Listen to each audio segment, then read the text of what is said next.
I give the call to the Honourable the Leader of the Opposition.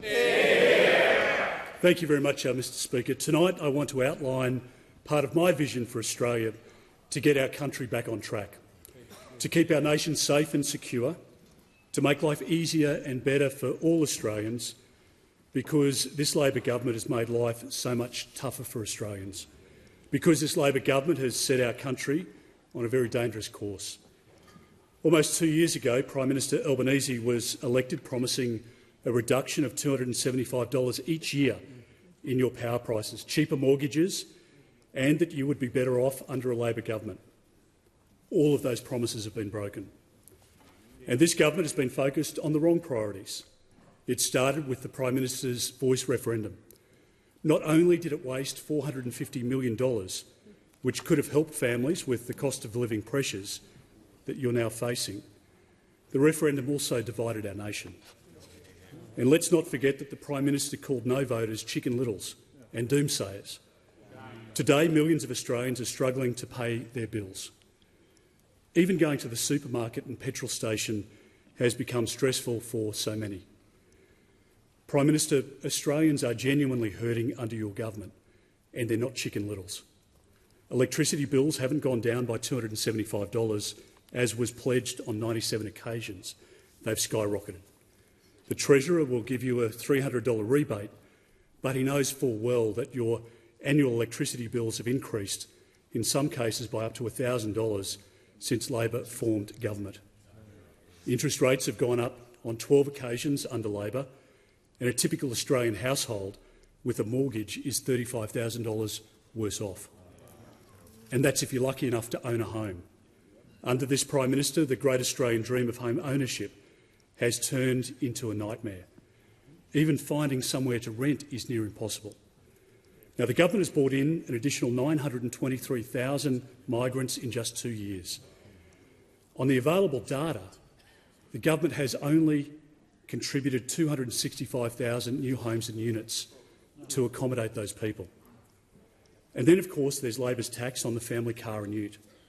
You're having to fork out literally thousands of dollars more simply for choosing some of Australia's most popular vehicles, like a Toyota RAV4, including the hybrid, or the Ford Ranger, all because the government is trying to force you into buy an electric vehicle. And if you want to buy an electric vehicle, that is your choice. But if you choose to buy a vehicle that is not a hybrid or is not a diesel, that is your choice, and it should be restored. Now, all of this has happened in a very quick period of time, in just 2 years. Paul Keating famously said that when governments change, the country changes. Prime Minister Albanese and his government have changed our country, but as so many Australians can attest to, not for the better. You, your family, your children and our country can't afford another 3 years of this government. I know how to make decisions to get our country back on track. And tonight I will remind Australians of the Coalition's economic plan to lower your cost of living and restore confidence to our economy. I will also outline several policies which Australians can expect from a Coalition government under my leadership. Policies to get power bills down and to shore up our nation's future energy security. Policies to help alleviate our housing crisis and revive the great Australian dream of home ownership. Policies to improve workforce participation and health services, and policies to make our communities, our society and our country better and safer. But first, Mr Speaker, I'll respond to the Treasurer's budget from Tuesday night. As I've said previously, we're an opposition which supports good policy and stands against bad policy. Since Labor formed government, we've backed more than 180 bills which have passed this parliament. But we've opposed some bills where Labor and the Greens have collaborated to pass legislation which is not in our country's best interests. Just as we endorsed some sensible measures in Labor's first two budgets, we do the same for its third budget. In particular, the $3.4 billion for medicines on the Pharmaceutical Benefits Scheme and the extension of emergency payments to support women and children fleeing domestic violence, which the Coalition first established in 2021. In my 22 years in parliament, I've seen good and bad budgets, but the budget handed down on Tuesday night is one of the most irresponsible I've seen. Inflation is a huge problem for Australia. On comparative inflation, Australia is worse than the US, Singapore, Germany, Spain, Japan, the Netherlands, Italy, South Korea, Canada, France and the entire euro area. The reason interest rates have gone up 12 times is because the government can't control its spending and because of its reckless energy policy. In 3 Labor budgets, the government has lifted spending by a staggering $315 billion, or $30,000 per Australian household. The Reserve Bank Governor has sounded the alarm on inflation being homegrown, and she's exactly right. In the last 48 hours, every credible economist has issued scathing assessments of this budget because Labor has us in an inflationary hole and is still digging. And make no mistake, any further interest rate increases that fuel inflation now will continue also to rest squarely on the shoulders of this Prime Minister and Treasurer. Magic pudding spending and $13.7 billion on corporate welfare for billionaires doesn't help the economy or make your life easier. Let's also be clear about Labor's $300 energy rebate, which will cost the economy $3.5 billion. We will support this relief because we know Australians are hurting. But the government is treating the symptom, not the disease. Labor's renewable-only policy is the reason your power bills continue to skyrocket. Here's some facts which show the troubling state of our economy. More than 16,000 businesses around the country have gone insolvent since the 1st of July 2022. Behind each of those is a family who may have lost their home but certainly have lost their savings. Productivity has plunged by 5.4% on this government's watch, and household buying power has gone down by 7.5%, which you feel every time you go to the supermarket. Last year, Australians suffered the biggest increase in average tax rates of any citizens in the developed world. There's been double-digit increases for your essentials like electricity, gas, milk, bread and rent. And tragically, so many more Australians are living in cars and tents. And because of spending in this budget, the economic outlook is one of deficits as far as the eye can see. To alleviate cost of living pressures, we need to get inflation down. To get our economy back on track, we need a back-to-basics economic plan. And that's what a coalition government will deliver. First, we will rein in inflationary spending to take the pressure off inflation. As a start, we will not spend $13.7 billion on corporate welfare for green hydrogen and critical minerals. These projects should stand up on their own without the need for taxpayers' money if they're worth the investment. Second, we will wind back Labor's intervention and remove regulatory roadblocks which are suffocating the economy and stopping businesses from getting ahead.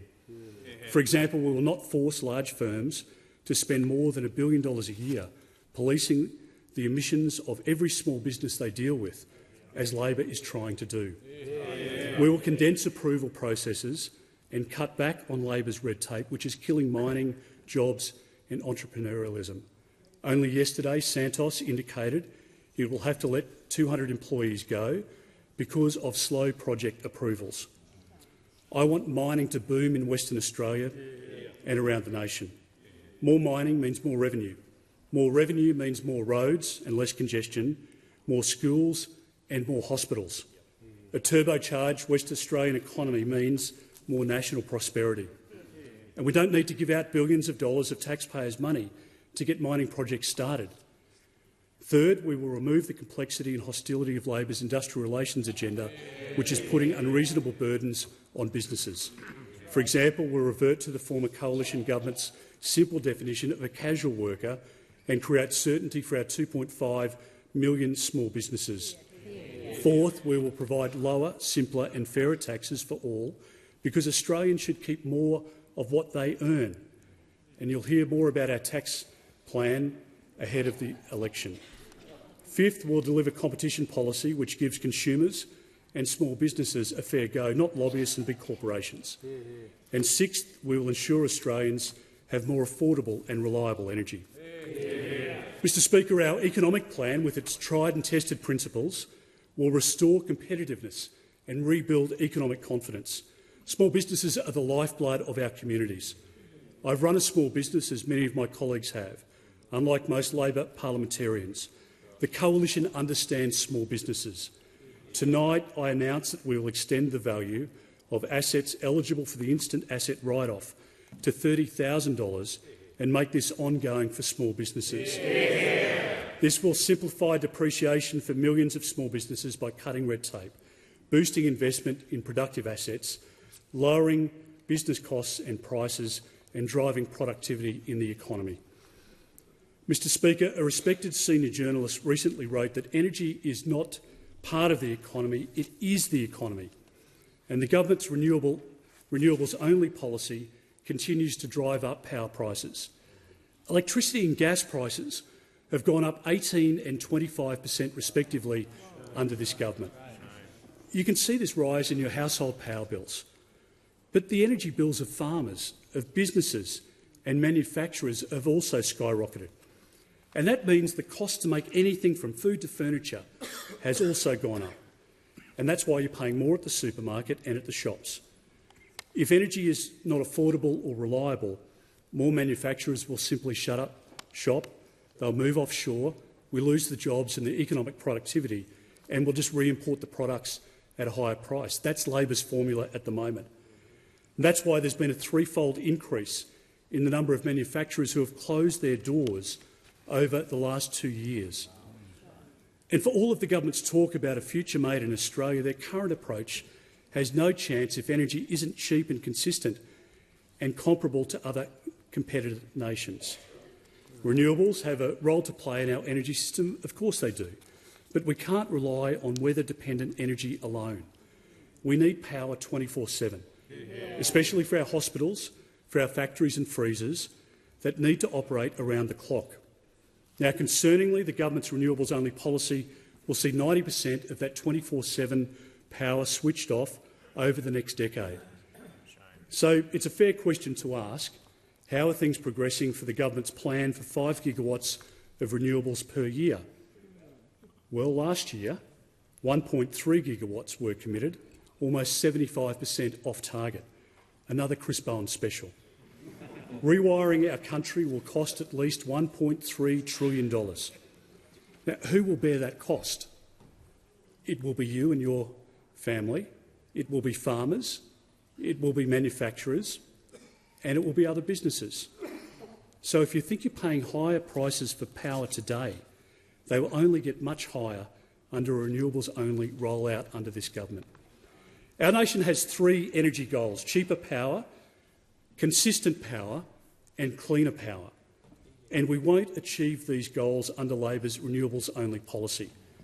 But we can achieve all 3. And we can do that by showing the leadership and following the top 20 economies of the world, which are using zero-emission nuclear power or are taking steps to put it into the mix. Australia is the only one of the top 20 economies in the world not to do so. And by ramping up domestic gas production for affordable and reliable energy in the more immediate term, we can help keep the lights on and push power prices down. After 2 years of interventions into the gas market, skyrocketing prices and repeated warnings of shortfalls, Labor's new gas strategy is just words on paper. There's little chance of Labor bringing new gas supply into the system because it's ideologically opposed to gas and it's more worried about winning votes from the Greens in inner-city seats than it is worried about people living in suburbs or in regional towns around the country. Unlike Labor, a coalition government will speed up approvals, unlock gas in key basins like the Beetaloo, defund the Environmental Defender's Office, which is halting vital projects through lawfare, ensure gas is delivered to where it's needed by reinstating the National Gas Infrastructure Plan, and commit to an annual release of offshore acreage for exploration and development in the Northern Territory and Western Australia. On nuclear power, some 50 countries are exploring or investing into zero-emission, next-generation technologies for the very first time. We hold the largest deposits of uranium on the planet. You have to ask yourself the question, does the Prime Minister and Minister Chris Bowen have it right, or is the rest of the developed world just doesn't know what they're talking about? I mean, ask yourself that question. Would you side with Anthony Albanese and Chris Bowen, or the rest of the developed world?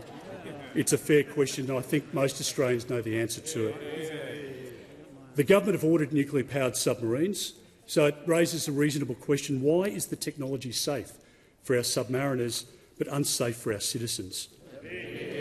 Because of nuclear power, residents in Ontario, Canada, pay up to a quarter of the cost of what some Australians pay for electricity. With nuclear power, we can maximise the highest yield of energy per square metre and minimise our environmental damage. We do that by putting new nuclear technologies on or near the brownfield sites of decommissioned or retiring coal-fired power plants using the existing grid. There's no need for all of the proposed 58 million solar panels, almost 3,500 wind farms and 28,000 kilometres of new transmission poles and wires.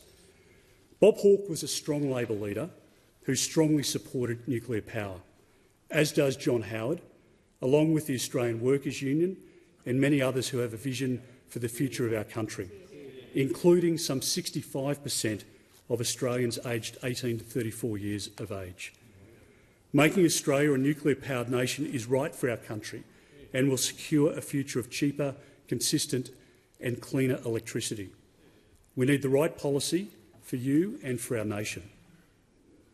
Mr Speaker, beyond Labor's energy crisis, we're also facing a Labor-created housing crisis.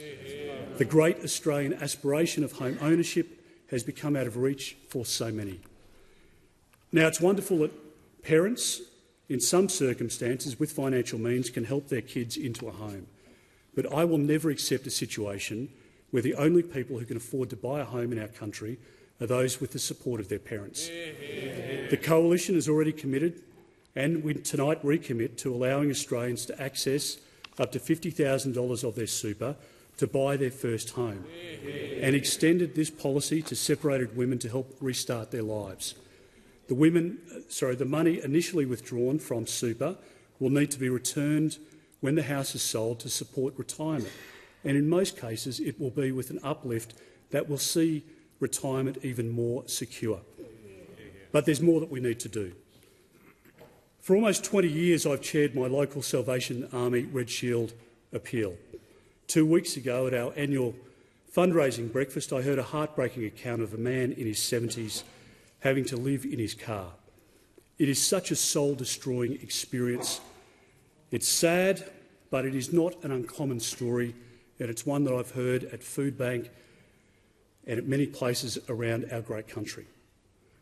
Australians are struggling to find homes to rent and buy, and it's not always due to a lack of money. Amidst this housing crisis, Labor is bringing in 1.67 million migrants over 5 years, more than the population of Adelaide, in 5 years. We celebrate the contributions of migrants over many decades. We're a great country because of what they've helped to build, and the great Australian achievement of modern Australia is something that we celebrate every day. But by getting the migration policy settings right, the Coalition can free up more houses for Australians. Now, the Prime Minister has promised to build 1.2 million homes by 2029, but on the government's current trajectory, they will fall short by 400,000 homes, or 33%. The Prime Minister is making the housing crisis much, much worse, and Australians need homes now. We're at an 11-year low of building approvals. To help Australians into homes, we need to make sure that we prioritise them for existing homes, the homes that have already been built. The other impact Australians are feeling from the Albanese government's poor management of the migration program is from congestion on our roads and pressure on our existing services, which are stretched, like trying to get in to see a GP.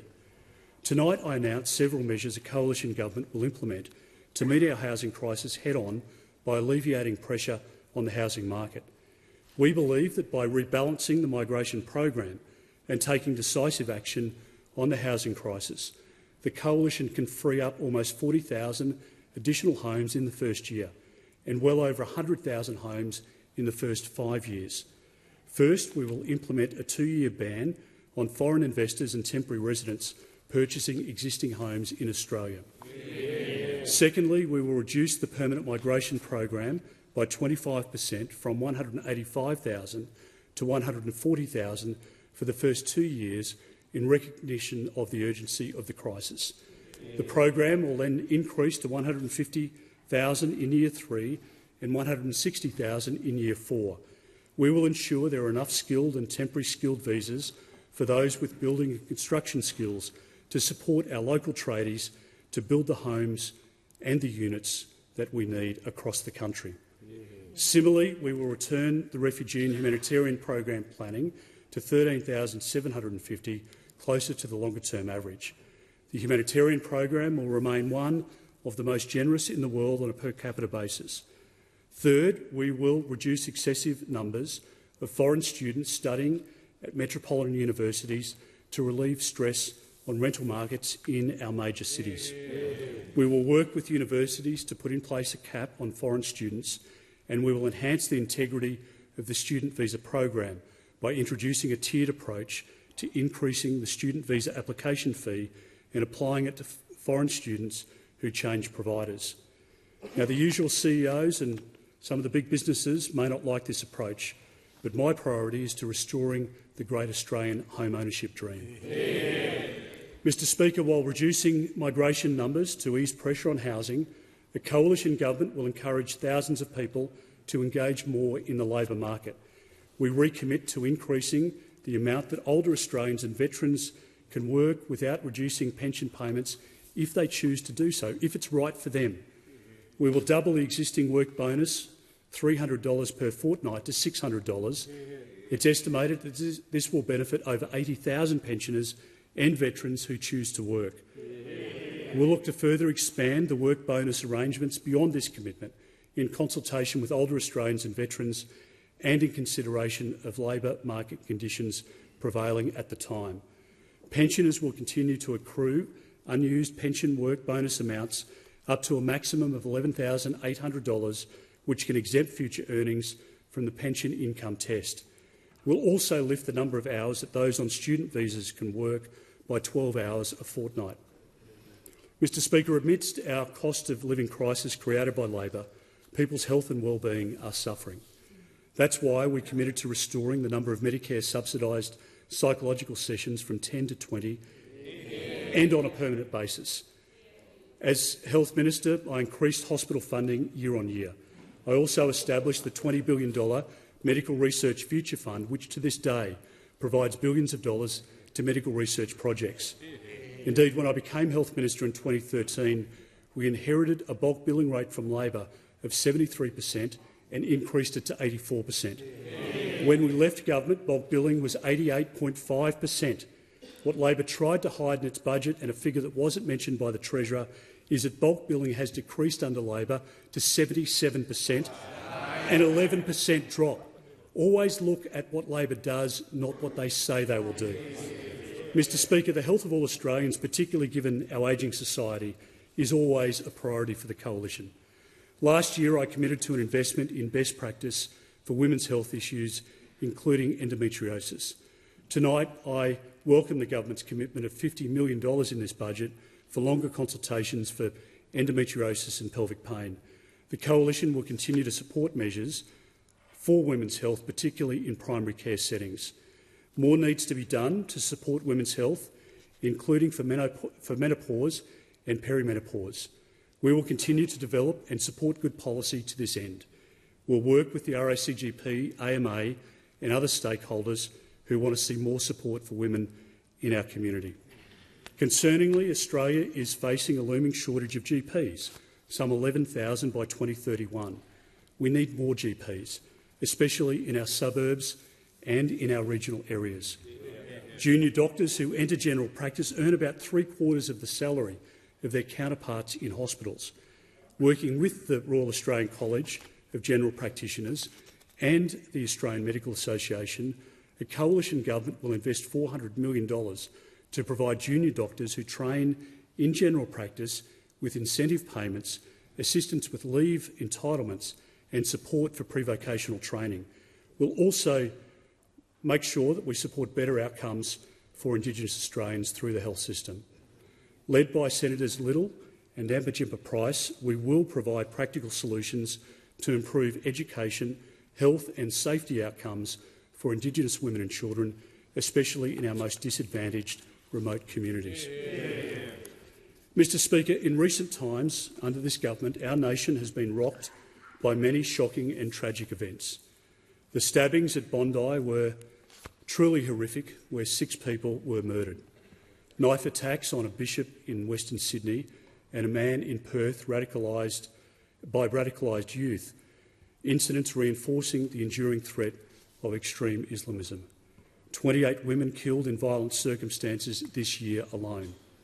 More than 150 hardcore criminals, including murderers and sex offenders, released from immigration detention into the community by the Albanese government, with some already having reoffended. And since Hamas's barbaric terrorist attack on Israel, a 700% increase in anti-Semitic incidents on our soil. Australians are unsettled by crime on our streets, ruptures to our social cohesion and threats to our national security. The coalition government will provide much-needed leadership in tackling knife crime. We will work with states and territories to develop uniform knife laws across all jurisdictions, laws which will give police the powers to stop and search using detector wands like Queensland's Jack's Law, and laws which will limit and restrict the sale and possession of knives to minors and dangerous individuals. Yeah. Mr Speaker, as a former police officer, the horrific scenes of beaten women and distraught children I encountered stay with me to this day, as do the memories of taking women who were shaking with fear to shelters and safe homes and helping them relocate with their children to safety. And it's why I've dedicated much of my career to protecting women and children. It's why, as Home Affairs Minister, I established the $70 million Australian Centre to Counter Child Exploitation and recommit to doubling its size. Recently, Molly Ticehurst, a 28-year-old mother from New South Wales, was murdered because her violent ex-partner was on bail. Our bail laws need to be tightened in this country, and under a coalition government that I lead, they will be tightened. Offences relating to partner and family violence generally fall under state and territory legislation, but there is also a role for the Commonwealth to play. A coalition government will make it an offence to use mobile phones and computer networks to cause an intimate partner or family member fear for their personal safety, to track them using spyware or to engage in coercive behaviours. Yeah. We will toughen the bail laws and apply to these new Commonwealth offences. Mr Speaker, I've been a Minister for Immigration and Home Affairs. They are demanding but rewarding jobs. I granted thousands of visas to sick children, to parents with medical conditions, to victims of sexual assault and refugees who have gone on to become wonderful Australians. The public rarely hears about that side of the job. But in those roles, you also need to make tough decisions. I cancelled more than 6,300 visas of dangerous non-citizen criminals, with a priority on those committing sexual offences against women and children, driven by my desire to make sure that they don't harm any further Australians. If a minister doesn't have the backbone to do that, they're letting our country and our citizens down. Yeah. I made our country and our citizens safer, and as Prime Minister I will do it again. Yeah. Mr Speaker, it will take a coalition government once again to stop the people smugglers and to deport criminals. It will also take a coalition government to turn the tide of anti-Semitism afflicting our country. Anti-Semitism is not just a threat to one segment of our community. It's a threat to our social cohesion and to our democratic values. Some of the most strident anti-Semitic standard-bearers have come from our university campuses. We will also provide the moral and political leadership which makes it abundantly clear that we expect the law to be enforced readily, not reluctantly, against those inciting hatred and violence. Yeah. Mr Speaker, tackling crime in our community also means doing the same online. There's been an uptick in young Australians committing filming and uploading. There's been an uptick in young Australians committing crimes where they're filming and uploading their crimes to social media. The coalition government will make it an offence to post criminal acts online. Yeah. Those convicted will be banned from using digital platforms and liable for up to 2 years' imprisonment. Yeah. As a father of 3 children who all grew up in the digital age, I'm troubled by the material our children are exposed to, and that's why I announced in my budget reply last year that a coalition government will ban gambling advertising during the broadcasting of sporting games. However, I'm more worried by the criminal dark underbelly of the internet. At the fingertips of our children is a concerning volume of sexually explicit and violent material, as well as content designed to indoctrinate. We welcome the government's belated decision to back our policy for an age verification trial, but unlike Labor, a coalition government will include social platforms like Instagram and TikTok in such a trial. Mr Speaker, authoritarian regimes like China, Russia, Iran and North Korea are emboldened. They're expanding their militaries, they're conducting cyber attacks and engaging in foreign interference. The Prime Minister and his deputy rightly say that we're living in the most precarious period since the Second World War, a view echoed by our intelligence agencies and our allies. Strenuous efforts are needed to maintain peace and to deter acts of aggression, like those recently aimed at our Navy and Air Force. The 1930s taught us nothing else. It was that appeasement and weakness of leadership do not end well. In this critical period of risk, I will offer our country strong leadership backed by significant investment into the Defence Forces. Labor's priorities are clearly wrong and, frankly, dangerous. The government has announced an additional 36,000 public servants in this budget, costing Australian taxpayers $24 billion over 4 years. The coalition sees areas like defence as much more a priority than office staff in Canberra, given the precarious times in which we live and threats in our region. We will reprioritise Canberra-centric funding and make an additional investment into defence to rapidly enhance the capability of our men and women in uniform. We're working with leaders in defence industry to identify projects and investments that can be made in Australia to keep us safe in an uncertain world. Mr Speaker, I want to say to every Australian tonight that my vision is to get our country back on track, to make your life easier, to make us safe and secure again. The job of the Prime Minister is to be strong, not weak, to be fair and firm, to be compassionate and definite, to unite, not divide, especially through referendums. As each day passes, this government increasingly shows how disconnected it is from the views, the values and the vision of everyday Australians. Labor has forgotten the main principle of governing. It isn't the people who serve the will of the government. It is the government who serves the will of the people. I came to this parliament having served my community as a police officer and as a successful small business owner employing 40 people. I've had the honour of serving Australians on the front bench since 2004 in many portfolios under 4 Prime Ministers. My team and I have the experience to get our country back on track and to support everyday Australians. We live in the greatest country in the world. But at the moment, Australia and Australians are being held back. Australians are being left behind, and they feel it. They're being left behind by this weak Labor government who has the wrong priorities, and our country deserves so much more. Ask yourself this question. Are you better off today than you were 2 years ago? Do you feel safer or more secure than you did 2 years ago? When governments change, the country changes. Australians can't afford another 3 years of the Albanese Labor government. At the next election, it will be a time for change, a better change for you, for your family and for our country. Thank you very much, Mr Speaker.